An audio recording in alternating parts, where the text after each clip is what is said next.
السلام عليكم ورحمة الله وبركاته. ازيكم عاملين ايه؟ يا رب دايما تكونوا بخير وصحة وسعادة. رمضان كريم وكل سنة وحضراتكم طيبين. النهاردة جايب لكم 3 مطاحن بخصوص الناس اللي سألتنا على المطاحن اللي قبل كده. جايب لك سوكاني وهي اشهر مطحنة موجودة في السوق، وبعد كده عندك ايدو بضمان بيتك، وبعد كده عندك جراندر. المختلف بين ال3 مطاحن ان جراندر جاية ب 300 واط، وايدو جاية ب 150 واط، وبعد كده جاية سوكاني ب 200 واط. كل ما الواط يعلى بينجز معاك اسرع، ومش هتلاقي واط اعلى من كده في المطاحن. وانما لو لقيت مطحنه اللي هي مونوليكس، وانا عامل لك فيديو عنها قبل كده، خش على الصفحه بتاعتي هتلاقي الفيديو عن المطحنه المونوليكس.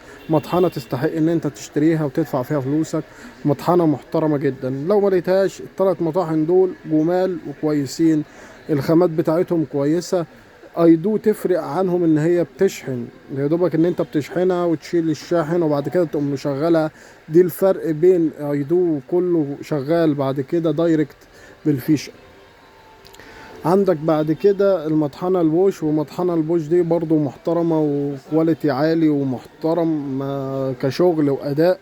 بس لو انت ما لقيتش مونوليكس وما لقيتش بوش، يبقى عندك ال3 مطاحن دول موجودين في السوق المصري وكويسين. ولو عايزت اي حاجة اكتب لي. سلام.